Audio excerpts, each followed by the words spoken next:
Beliau Ahmad bin Al-Husain bin Ahmad Al-Asfihaini. Jadi cerita singkat, beliau memiliki umur yang lama yaitu 160 tahun, ada juga riwayat 156 tahun. Pokoknya mendekati 160. Enggak ada yang riwayat yang menjelaskan umur beliau sekitar 80 atau 70, enggak ada. Cuman punya satu kemuliaan mungkin menjadi inspirasi buat kita semua. Beliau walau umurnya sampai 160 tahun tetapi tidak pernah memiliki cacat fisik. Jadi fisik mata, telinga dan anggota tubuh yang lain semua sehat-sehat saja walau umur beliau sudah 160 tahun. Balian mungkin keluarga kita, kakek kita baru umur 80 tahun, mungkin matanya sudah enggak nampak lagi, telinga sudah kurang pendengaran. Tapi Abu Syuja' ini memiliki karamah kemuliaan yang luar biasa yang Allah berikan. Walau umurnya begitu lama, hidup sudah begitu lama, diberi umur yang cukup panjang, tapi fisik anggota tubuhnya masih sehat-sehat saja. Ketika ada orang yang tanya, wahai Tuan Guru, kenapa engkau umur yang sudah begitu sepuh tetapi anggota fisik badanmu masih sehat-sehat saja? Apa jawab beliau? Hafidnaha fis sighar fa hafidallahu lana fil kibar. Kami menjaga anggota fisik tubuh ketika masih muda daripada bermaksiat kepada Allah, maka Allah menjaga anggota fisik tubuh ketika kami sudah tua daripada cacat dan rusak. Jadi ternyata salah satu resep daripada Abu Syuja' agar kita memiliki fisik yang kuat, anggota tubuh tetap prima dan sehat ketika masih muda, jaga jangan berbuat maksiat. Jaga mata dari memandang yang haram, jaga tangan daripada mengambil atau menyakiti orang, mengambil yang bukan punya kita sendiri, jaga kaki daripada melangkah kepada tempat-tempat yang dilarang Allah. Begitu juga jaga pendengaran, jaga mulut, jaga lidah dan jaga seluruh anggota tubuh daripada apapun yang diharamkan Allah. InsyaAllah ketika kita sudah renta, sudah tua, Allah akan menjaga anggota tubuh kita daripada cacat. Ini resep ataupun apa istilahnya, inspirasi yang mungkin bisa kita ambil daripada sosok Abu Syuja'. Dan ternyata Abu Syuja' ini bukan ulama biasa. Beliau ulama besar yang memiliki karamah kemuliaan yang luar biasa. Salah satu bentuk karamah kemuliaan dan beliau salah seorang ulama pilihan, mungkin orang yang disayang Allah, orang yang dekat dengan Allah. Buktinya kitab yang beliau tulis yang kira-kira kalau sekarang kelahiran beliau 430-an, sekarang sudah tahun Hijriah 1400-an, 1441 Hijriah. Berarti hampir 10 abad. 10 abad sudah beliau tulis kitab ini. Sampai sekarang masih dipelajari di pondok-pondok. Bukan hanya di Medan atau di Aceh, malah di seluruh Nusantara, di Thailand, di Malaysia masih dipelajari kitab beliau. Ini salah satu bentuk pertanda, bukti nyata bahwa beliau termasuk orang-orang yang mustajabah doa.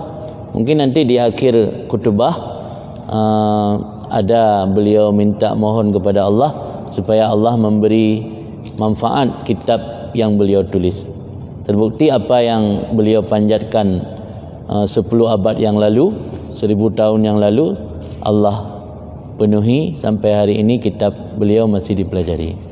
Coba bayangkan kitab yang ditulis oleh seorang profesor zaman sekarang, yang ketika mereka menulis kitab tersebut hanya untuk memenuhi syarat untuk mendapat gelar, apakah gelar S1, S2, S3. Kira-kira berapa lama bertahan buku seorang profesor dibaca oleh umat? Saya yakin mungkin tak sampai 5 tahun pun. Paling ada sebuah buku yang menjadi bestseller, buku yang paling terbaik, paling keluar buku yang lain, buku yang lama hilang di peredaran. Kadang-kadang kita mau cari di Gramedia pun enggak ada lagi. Tapi lihat kitab ini tulis 1000 tahun oleh seorang ulama, sampai hari ini masih bertahan orang mempelajari. Ini luar biasa. Ini salah satu bentuk karamah dari seorang penulis, karamah dari seorang ulama. Kita bayangkan dengan buku-buku zaman sekarang, paling bertahan 1 tahun, 2 tahun. Habis itu, selepas itu mau cari, mau beli, nggak tahu lagi kemana. tak ada lagi di pasar. Ini salah satu bukti nyata musannif ataupun Abu Syuja' ini adalah orang yang memiliki karamah dan orang yang diijabahkan doanya oleh Allah. Sampai hari ini kitab beliau masih dipelajari oleh para santri-santri. Dan salah satu keunikan kitab beliau, pertama kitabnya ringkas, singkat, padat. Walau kitabnya singkat tapi memiliki makna yang luas, sehingga banyak ulama yang mensyarah melakukan komentar-komentar terhadap kitab beliau. Malah yang sekarang beredar di dunia luar sampai 10 kitab yang merupakan syarahan atau komentar terhadap kitab beliau. Kalau di Indonesia yang paling populer ada 3. Pertama kitab Fathul Qarib, kedua Kifayatul Akhyar, yang ketiga kitab Al-Iqna. Tapi kalau di dunia luar, di luar Indonesia, di Timur Tengah, mungkin ada syarah daripada kitab Ghayah wa Takrib sampai 10 buah. Malah saya pernah baca sampai 18 kitab, 18 orang ulama pernah mensyarah kitab beliau. Tapi kitabnya yang masih bisa kita ketemukan sekarang mungkin sampai 10. Mungkin yang lain enggak dicetak lagi ataupun enggak sempat khatam. Karena sebagian ulama ketika mensyarah kitab keburu meninggal kadang-kadang. Di kitabnya enggak sempat diselesaikan. Itulah sosok Abu Syuja' yang beliau merupakan penulis kitab Ghayah wa Takrib. Mungkin kalau tamat Takrib. Belum. Baru phone langsung majlis. Kemudian yang kedua kitab yang di luar, di dalam kitab yang di dalam ini kitab namanya Fathul Qarib. Apa arti Fathul Qarib? Fathu membuka, Al-Qarib nama Allah. Ketika seorang penulis memberi nama kitabnya Fathul Qarib, beliau ingin mengambil satu sempena ataupun tafaul. Mudah-mudahan Allah yang maha dekat membuka mata hati kita untuk memahami ilmu agama. Maka namanya Fathul Qarib.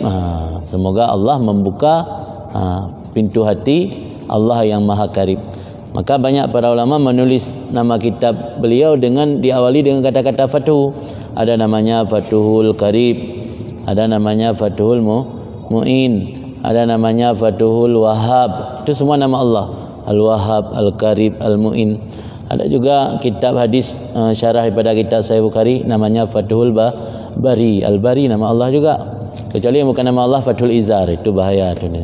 Fathul Izar ada itu kitab orang dewasa. Di kitab di pondok semua dipelajari kitab-kitab yang awalannya Fathu. Fathul Qarib, Fathul Mu'in, Fathul Wahhab, Fathul Bari. Maka ada sebagian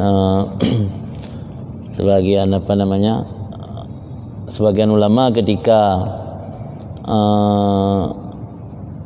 diminta oleh sebahagian orang-orang berilmu yang lain, para pelajar ilmu, untuk mensyarah kitab daripada Sahih Bukhari. Kitab Sahih Bukhari yang paling terkenal itu ditulis oleh seorang ulama besar, Al-Hafidh Ibnu Hajar Al-Asqalani. Beliau beri nama Fathul Bari. Ada sebagian ulama, saya sudah lupa namanya, diminta kawan-kawannya atau ulama yang lain untuk mensyarah kitab Sahih Bukhari. Beliau apa jawaban beliau? La hijrata ba'dal fatah. Fatah maksudnya Fatah Makkah, ketika Nabi sudah melakukan penaklukan kota Makkah. Dari sebelumnya dikuasai orang Quraisy, orang musyrik, dikuasai kembali oleh orang Islam. Maka sesudah itu tidak ada hijrah lagi. Penduduk Makkah tidak perlu hijrah lagi ke Madinah. Jadi ketika ada orang yang meminta untuk disyarahkan lagi Sahih Bukhari, beliau jawab la hijrata ba'dal fatah. Maksudnya bukan hijrah dari Makkah ke Madinah. Tidak ada hijrah, tidak ada pensyarahan lagi sesudah adanya Fathul Bari. Karena dari namanya saja mungkin sudah seperti saya sampaikan tadi, memohon, mengharap dari Allah agar membuka mata hati. Kemudian kitab Fathul Qarib ini ditulis oleh seorang ulama, yaitu yang bernama Muhammad Ibnu Qasim Al-Ghazi. Muhammad Ibnu Qasim Al-Ghazi, beliau salah seorang ulama Mesir, wafat tahun 928 Hijriah. Kalau tahun lahir enggak ditulis, yang ditulis tahun wafat. Jadi beliau salah seorang ulama Mesir. Kemudian kitab Fathul Qarib tersebut juga diberi komentar lagi oleh seorang ulama besar, yaitu Syekh Ibrahim Bajuri. Ini diberi nama dengan Hasyiah Al-Bajuri. Jadi singkat saja, berarti kitab Fathul Qarib yang akan kita pelajari ini adalah salah satu kitab daripada syarahan atau komentar terhadap kitab Ghayah wa Takrim. Kemudian sebelum kita memulai, perlu saya sampaikan juga, nanti kita akan baca Fatihah sekali. Kita niatkan pertama untuk Abu Syuja', karena sudah kita ketahui bersama, terbukti beliau salah satu ulama yang diterima doa oleh Allah. Alhamdulillah dengan keberkahan beliau, Allah juga melimpahkan keberkahan untuk kita semua. Selanjutnya kita juga membaca kasat Fatihah nanti untuk pengarang kitab Fathul Qarib, yaitu seorang ulama yang bernama Muhammad Ibnul Qasim Al-Ghazi, atau disingkat juga dengan Ibnu Qasim Al-Ghazi. Kemudian nanti kita juga kasat pahala untuk para ulama yang di sini, karena kita di sini memakai masjid milik sultan. Kita juga kasat niat nanti Fatihah buat para sultan yang pernah berkuasa di sini, Sultan Adil, Sultan yang saleh, juga kepada ulama kita Abu Syihabuddin Syah, serta ada juga ulama Sumatera Utara, saya enggak tahu nama, bukan niat saja nanti untuk seluruh alim ulama yang ada di sini, syaikhul masyayikhina untuk semua, juga untuk ayah dari Tunku Senim Barat, kan semua, baik orang Aceh ataupun yang bukan orang Aceh, semua kita niatkan nanti Fatihah sekali untuk memohon keberkahan. Terus perlu saya sampaikan sekali lagi, tadi ada yang tertinggal. Abu Syuja' ini beliau di akhir hayat, beliau meninggalkan semua jabatan-jabatan. Beliau pernah memegang jabatan tertinggi wazir. Wazir itu Perdana Menteri. Perdana Menteri itu di bawah kepala negara. Kalau kepala negara seorang sultan, Perdana Menteri yang mengatur pemerintahan. Tapi di akhir hayat beliau meninggalkan semua jabatan-jabatan yang pernah beliau sandang, dan seluruh gaji yang pernah beliau terima selama beliau menjadi pejabat, beliau sedekahkan untuk semua fakir miskin. Malah pernah kami cari, waktu itu emas masih belum sampai 1,5 juta satu manyam. Pernah kami cari, kalau di kurs dengan uang sekarang, sedekah beliau itu hampir 270 miliar. Sekarang coba, mana ada seorang ulama, ada seorang kontraktor, seorang konglomerat yang mensedekahkan hartanya sampai ratusan miliar? Enggak ada. Tapi Abu Syuja' karena ingin meninggalkan semua kemewahan duniawi, tahu apa yang beliau jadikan profesi terakhir sebelum beliau wafat? Beliau berkhidmat di makam Rasulullah. Jadi meninggalkan semua jabatan yang pernah beliau sandang, dan beliau sumbang semua harta untuk fakir miskin. Beliau memilih jalan hidup untuk berkhidmat kepada makam Rasulullah. Sehari-hari beliau menyapu makam Rasul, membersihkan makam Rasul, mempersiapkan tempat untuk orang ziarah. Dulu makam Rasul belum ditutup seperti sekarang. Akhirnya beliau wafat, kuburannya tidak jauh dari posisi makam Rasul. Cuma sekarang selama perluasan masjid, karena posisi makam beliau kalau dalam sejarah dekat dengan pintu Jibril. Pintu Jibril itu kalau kita keluar ziarah Rasul, keluar ke arah Baqi, pintu Jibril itu sebelah kiri, tapi sekarang sudah dibikin tembok. Karena dekat situ ada batu yang dalam sejarah itu disebutkan ketika Jibril datang menemui Rasul, Jibril selalu turun di situ, maka dinamakan pintunya Babu Jibril. Nanti adik-adik kalau ada rezeki datang umrah ke sana, nanti bisa lihat ada bab Jibril. Cuma kita nggak bisa lagi ke situ karena sudah dibikin tembok. Dekat bab Jibril itu di situlah makam Abu Syuja'. Tapi nggak kelihatan lagi, mungkin sudah ditutup. Kemudian ada juga yang perlu saya sampaikan. Ini mungkin kalau dulu dalam setiap permulaan kitab ini jarang dibaca. Saya baru temu kemarin dalam kitab Ilajun Nisyan. Kitab Ilajun Nisyan itu obat lupa